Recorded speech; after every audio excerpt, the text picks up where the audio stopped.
Today, more than 1 billion people call India home. It's the second most populated country in the world behind China, and it's growing rapidly. For more than 100 years, the Seventh-day Adventist Church has been working in this vast country by finding a foothold in the educational system. Today, more than ever, we need to keep the mission of the Seventh-day Adventist Church spreading in India.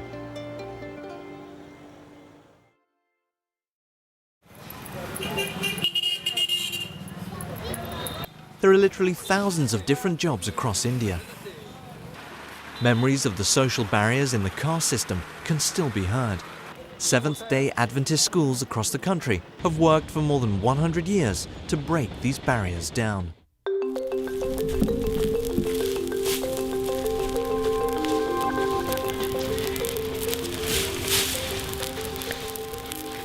Ever since we started the school system, we introduced the work program. And there are students who would refuse to do certain types of manual work. Agriculture, yes, fine. I wouldn't mind being involved in growing plants, growing vegetables. That's a very dignified work. But sweep the hostel, clean the toilet, do some other kind of work. No, that's not mine. That's menial. That's not for my status in the community. So this has been the division, But Adventist system has somehow broken this in our schools. Work, any work, is God's gift to us. God has given us gift of work. Take care of the earth. Be stewards of the earth. So that philosophy that whatever you do, you are a steward of something. Whenever a student goes through that manual labor, he becomes more mature, more responsible, and ready to take on the world when he leaves the school. Each day, after classes are finished, each student is assigned a job on the school campus. This focus on strong work ethic has made Lassalgaon School in central India a desirable location for parents to send their children. The shortcoming of this school is we have insufficient classrooms. We have very big playground, but we don't have science labs. We don't have physics, chemistry and biology separate labs, which is an essential part of a growing school. Lassalgaon is not the only school that is overflowing with students. Farther south is one of the oldest Seventh-day Adventist schools in the country, the James Memorial School. This school, like most in India, is a mission school. The majority of students who attend are not Christian when they begin their education. If you train up the child in the early age, when the life is formed in a very concrete faith, and we teach Bible here, we teach them stories from Bible, so they are attracted and they will get converted. Even in the boarding also, every year we used to have baptisms, children accepting Jesus.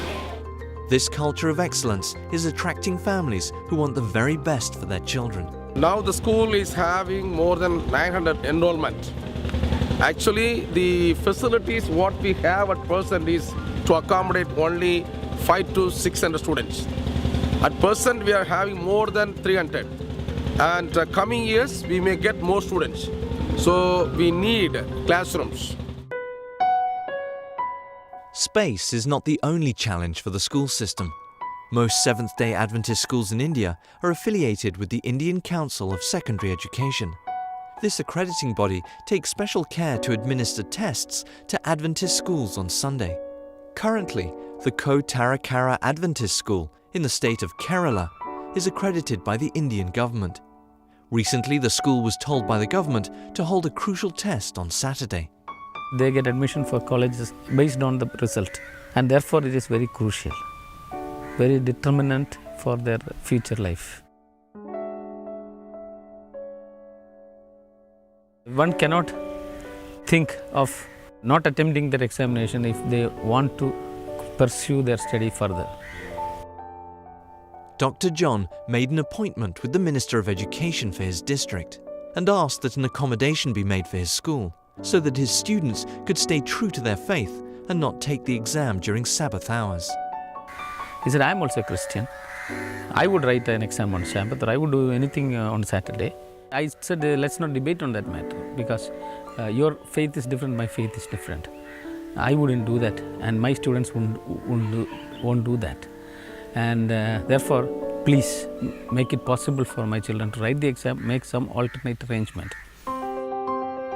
Eventually, with much hard work, Dr. John convinced the court to give his students religious freedom and take their exam after Sabbath hours.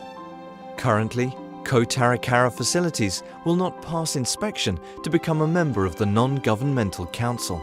Member schools must have adequate classroom space for each student, and this school has far outgrown its current buildings. Space is a major problem for all of the more than 235 Adventist schools in India.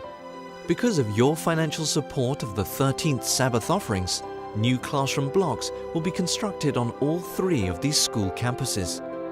Across these 3 projects, more than 40 new classrooms will be built as the work in India continues to grow.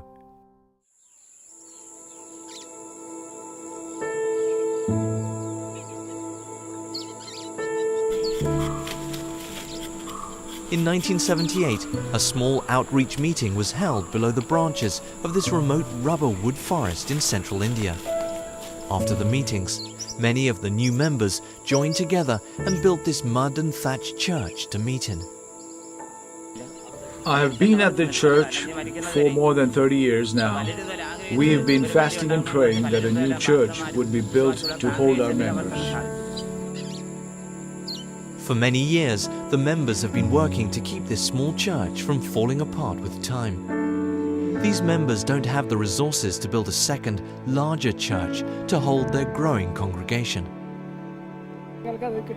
My husband and I have been praying for many years that a new building may come to our location. He died earlier this year, but just before, we found out a new church was to be built.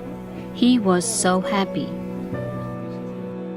Because of your financial support of the World Budget and mission offerings, a new sheet metal church building will be constructed in the small village of Perayam. New church buildings like this will also be built at 7 other sites across India. The mission of the Seventh-day Adventist Church to lead people to Jesus can only continue in a country as vast as India with your prayers, your financial support, and the power of the Holy Spirit. To find out more, please visit adventistmission.org.